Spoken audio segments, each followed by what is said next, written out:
Hello everybody and good morning. It's actually the evening for us. It's been a bit of a crazy day, but we have got our dinner. My dinner is behind us that we've just eaten, and that's our leftovers.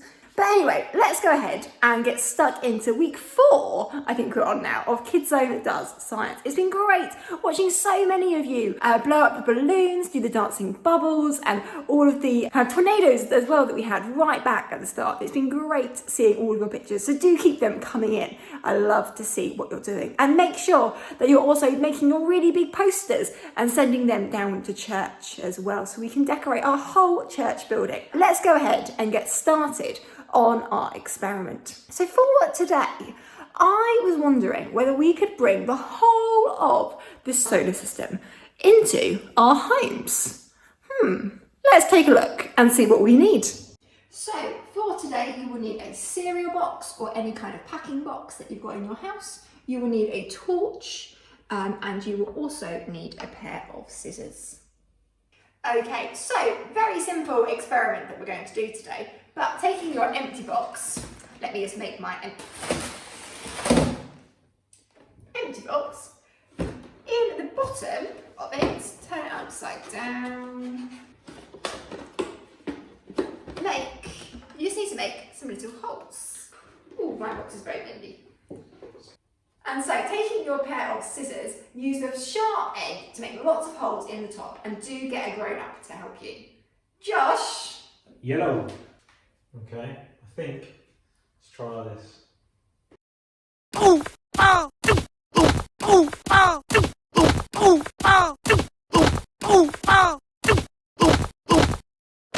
We've made enough holes now. Yeah? Yeah. Alright, great. Cool, thanks. So, taking now your torch, you need to make sure that you've turned it on. There we go. And you need to put it underneath your box, facing upwards. And then go and place it in a really dark room, and you will see all of the dots on the ceiling. And you can imagine that they are all of the stars in space. So let's go find somewhere dark now and see if we can see them all. Alexa, turn the lights off. Wow, look at all of the stars on our ceiling. It's amazing that we could do this in our own homes. But do you know what, guys? I think we can do better. And I think we should go to the real space. Alexa, turn all the lights on.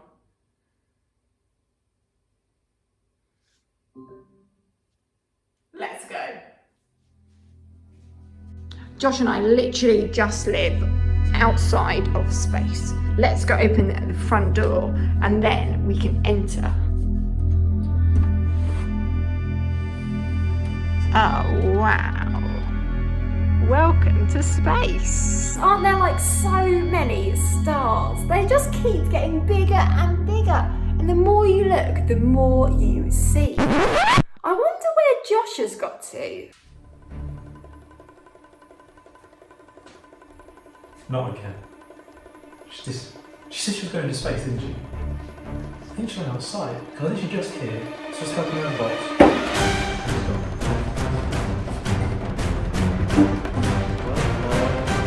See, Cadbury's gone. Okay, right, we have... Let's go. Right, let's go and find her. I think she's gone outside, so... I'm going to need to find my car keys. Where are my car keys? We're going to have to go... She's not even covered in. Where are the keys? Oh no, she normally puts them in the kitchen drawer. Let's have a look. Yep, this is what we need. Okay, right, let's go.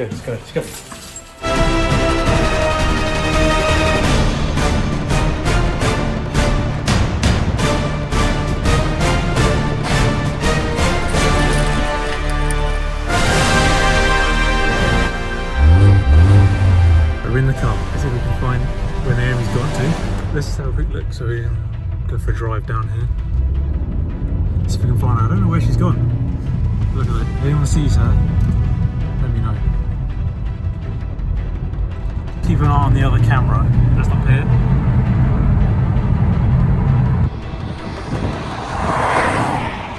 I don't know where she is. I've literally been looking all over the place. I can't seem to find her anyway. So I think it's time we head back home. She's probably disappeared again. I don't even know. It's just... I lose things all the time. Reverse the car. Reverse parking's a good thing. So actually does it. Ooh. Oh, close one, close one. Let's get out and see if she's appeared back at home. Found her in a random place. She's probably just sitting on the sofa again, you know. Probably come in and then just sit on the sofa.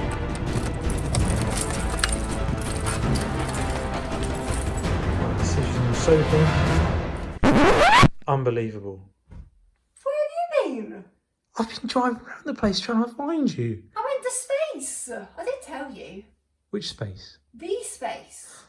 Oh, the space. The space. Oh. Anyway, we've got to get on the Bible bit now. Just going to readjust the camera. Great. So, what does all of this space and stars and what does this have to do with God? Well, let's talk about some scientific facts to begin with. You see, stars are large balls of gas that produce colour, heat and light. A star changes over time, just like we change as we grow older. But it takes millions, even billions of years for their lives to live out and for them to die. And our eyes can typically see around 2,000 stars on a clear night. But there are thousands of other stars out there that we can't see. And scientists are still discovering new ones. So let's have a look at the Bible. And I need my Bible. Great. So Matthew 5 verses 13 to 16 says, "You are the salt of the earth.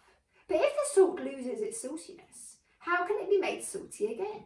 It is no longer good for anything except to be thrown out and trampled underfoot. You are the light of the world. A town built on a hill cannot be hidden. Neither do people light a lamp and put it under a bowl. Instead, they put it on its stand, and it gives light to everyone in the house. In the same way, let your light shine before others, that they may see your good deeds and glorify your Father in heaven." So what does this mean for us? Well, as Christians, we are called to be the light of the world. But I don't have a light bulb above me, and I don't have a candle living inside me. So what does this mean? See, the Bible tells us that before we meet Jesus or invite him into our lives, that it's like that we are in darkness. There's darkness all around us. Yet when we see Jesus and we invite him into our lives, it's a little bit of light that covers all of the darkness. It brings us hope that we will get out of the dark, or that this situation will end. And in our passage that I just read from the Bible today, it talks about putting a light under a bowl. Now, I don't know about your house, but I'm pretty sure that your mum and dad don't go around putting light bulbs on the floor and then putting a bowl on top of it. Now, of course they don't. Instead, our light bulbs hang high in the ceiling so that the light can be shone to everyone around. And let's think about our stars that we made at the start. If God created the world and put stars in the middle of the earth, we wouldn't be able to enjoy them because we wouldn't be able to see them. Yet when they are high up in the sky, we can sit in our gardens on a lovely summer night and be in amazement of all that God has created for us. I remember when I was in Malawi a few years ago that every night we had beautiful sunsets. And because there were no street lights or no lights from people's houses and there were no torches, every night you could see thousands and thousands of stars, and it was beautiful.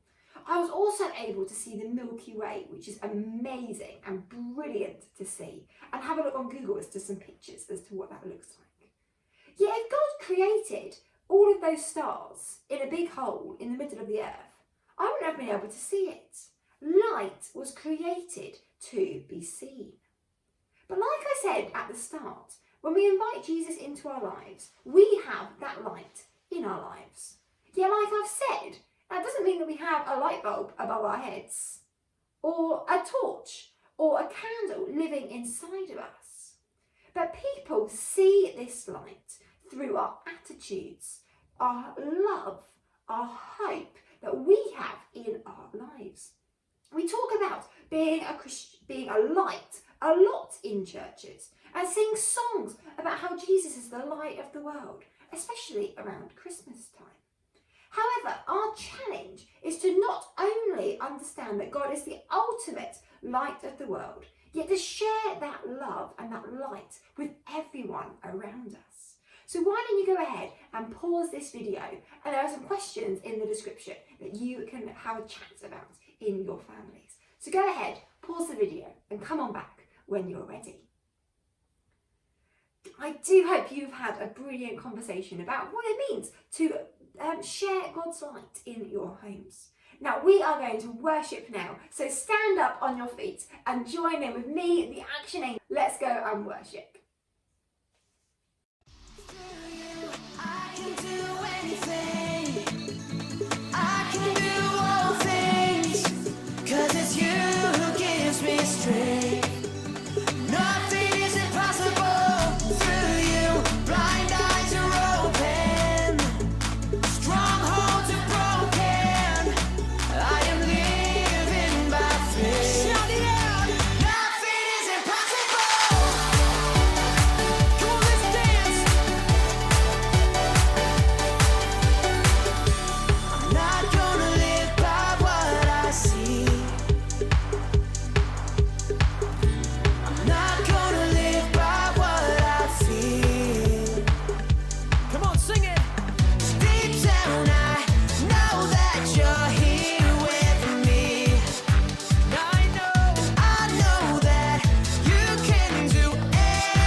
God will always be my friend, so I can jump and shout, 'cause God loves me. God's love is big, God's love is great, God's love is fab, and He's my mate. God's love surrounds me every day, and I love to sing and say, God's love is big, God's love is strong, God's love goes on and on and on. God's love surrounds me every day, and I love to sing and say, God loves me. Way!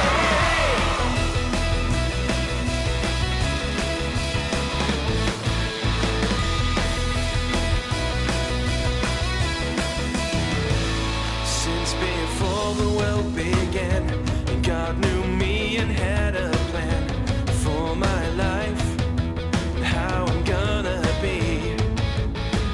He sent Jesus to be my friend, to show His love will never end, so I can jump and shout, 'cause God loves me.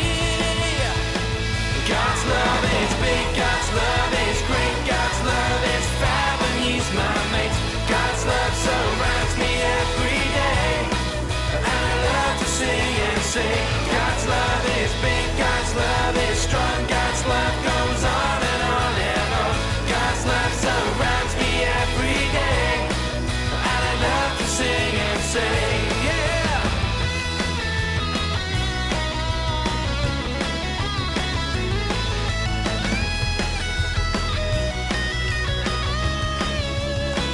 God's love is big, God's love is strong, God's love goes on and on and on. God's love surrounds me every day, and I love to sing and say, God loves me. Way! Excellent, that's cool. Okay, let's get those hands clapping. Fantastic. I'm going to sing these words, and I want you to shout out really loud. God's love is big. God's love is great. God's love is fab. God's love is strong. God's love is big. God's love is great. God's love is fab. God's love is strong. God's love is big, great, fab, strong, big, great, fab, strong, big, great, fab, strong, big, great, fab, strong, big, great, fab, strong. God's love is big, God's love is great, God's love is fab, and He's my mate. God's love surrounds me every day, and I love to sing and say, God's love is big, God's love is strong, God's love goes on and on and on. God's love surrounds me every day, and I love to sing and say, God loves me. Way! Brilliant, that was great fun. Well done to all of you for joining in and worshipping God with us. Now this week, I have got a challenge for you, and it would be great if all of us can do this challenge in our homes.